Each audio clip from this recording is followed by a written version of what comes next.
ये जो पपीता है इसमें जो नीचे पुताई का जो फार्मूला बना सकते हैं, ठीक है ना। ये क्या है, इसमें जैसे कि आपका साइपरमेथ्रिन लेम्डोसाइलोट्रिन या प्रोफेनावाइस का प्रयोग करके देखें, प्रोफेनावाइस पपीता के लिए डेंजर है, देखें कि उसमें आपका इसमें साइड इफेक्ट तो नहीं आता, और देखिए कि वायरस तो नहीं आता, उसकी चीटियाँ तो नहीं चढ़ती है, ठीक है ना। अगर चीटियाँ चढ़ने से रोक लेते हैं या वहाँ पर आपका लगाते हैं तो क्या इंसेक्ट की जो स्मेल करने की क्षमता है वो खत्म हो जाती है। उस बगीचे में लगाए 5-10 रोज तो उसके साथ चिपका रहेगा बहुत समय तक, जैसे वो डिकम्पोज हो जाता है तो वो सूर्य से भी बचेगा चूने के साथ, और वो भी बचेगा, वो लंबे समय तक पेड़ को असर करेगा। जैसे दवाई 5-7-10 रोज को असर करती है, ये कर सकता है महीने 2 महीने, अगर 3 महीने 4 महीने 3 महीने में 2 बार हो जाए, 6 महीने से वायरस से बचा लिया जाए तो ये कंपनी का रूप ले सकता है, ठीक है ना। फार्मूला है, उसके बाद इसको आप पूरे देश में कर सकते हो। फार्मूला क्या मिला है वो पता नहीं रहेगा और उसमें क्या है, तो एक तरह से कंपनी क्रिएट हो जाएगी, ठीक है। तो ये प्लांट 15 की बजाय आपका 25 में बेच सकते हो, ठीक है। तो 10 रुपये यहाँ पे हो गया, तो ये कितना परसेंटेज हो गया प्लांटेशन का आपका, करीबन 80-90%। सीड भी हो तो 200-300% की ग्रोथ, 200% की ग्रोथ, ठीक है, सीड में आ जाएगी। और 200% की ग्रोथ आना मतलब कि बहुत बड़ा स्ट्रक्चर क्रिएट करता है, तो ये स्ट्रक्चर बहुत बड़ा कर सकता है। दूसरा डिसीज के लिए तो जैसे कि इस पे डिसीज आई तो इसी की बार बार कटिंग करके उसको देखा जाए नेक्स्ट जनरेशन में, 3 जनरेशन में पहले आई डिसीज फिर उसका आपने लिया, वो सभी आएगी वायरस आएगा, ठीक है। तो जो वर्ष ग्रो होगी उसकी भी कटिंग उस पर लिया, उसको आज किया 12 महीने क्या होता है, ठीक है, 18 महीने चलेगा, और फिर उससे वर्ष लिया और उसकी कटिंग को साइड में ग्रो करके देखा जाए क्या होता है वायरस। वायरस रेजिस्टेंस में हो जाता है, तो सभी क्रॉप में फार्मूला यूज हो सकता है। मक्का हो गया, उनका टिश्यू कल्चर बना के जिसमें बीमारी आ गई उसका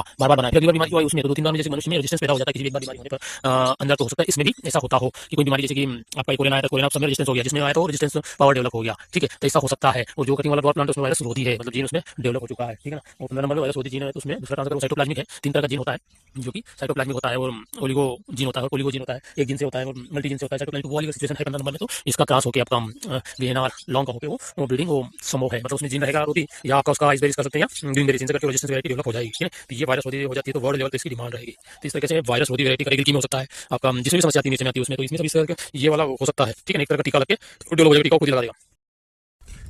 इस पे अपना कल्टार दिया गया ऊपर, 1/2 ml इन 500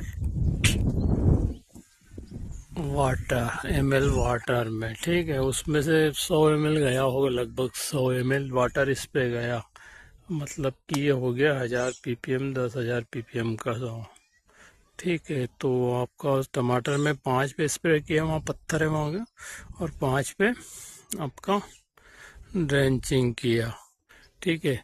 20-20 ml के, 30-30 ml के हिसाब से 6-7 पे किया है, 200 ml। और इस पे पौधों पे जो छोटे पौधे हैं, जो पत्तियां दिख रही हैं सामने, उस पर भी स्प्रे किया। देखना ऑब्जेक्ट है कि इस तने पे जो फुटाव आएगा उस पर जो ऊपर किया गया है आपका स्प्रे, उस पे तो असर नहीं आता है, इन पे यहाँ फुटाव आता है कि पूरे पौधे में तो नहीं समझ आता है, जहाँ पत्तियों में देते हैं वहाँ।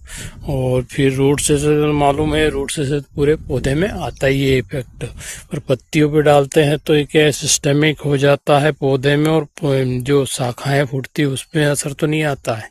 अगर उसमें असर आता है तो फिर ये स्प्रे काम का नहीं है। अगर उसमें असर नहीं आता है तो ये वाला स्प्रे आपका इसमें रूटिंग और मल्टीप्लिकेशन में काम में आएगा, ठीक है ना।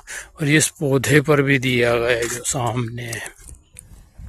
तो इसका मेन उद्देश्य है पौधे को ज़्यादा स्ट्रॉन्ग बनाना, उसमें ज़्यादा से ज़्यादा बड्स को ग्रो करना। इस पे भी दिया गया ऊपर, इस पे तने पे भी उड़ा है। अब इस पे बड्स और इस पे पौधे पे क्या असर आता है देखना है, ठीक है। तो ये मेन उद्देश्य है कि एक पौधे से एक बार में 20 से 30 पौधे मल्टीप्लिकेशन हो जाए, 20 तो कम से कम हो जाए। 3-4 होते हैं, 2 या 3, तो वो तो बहुत समय लेने वाला प्रोसेस है। 3 भी हो जाते हैं, 4 भी हो जाते हैं तो बहुत बढ़िया है, 5 हो जाते तो और बढ़िया, और 10 हो जाए तो बल्ले बल्ले। फिर तो मल्टीप्लिकेशन प्रोसेस हो सकती है, फिर ये धंधा बन सकता है।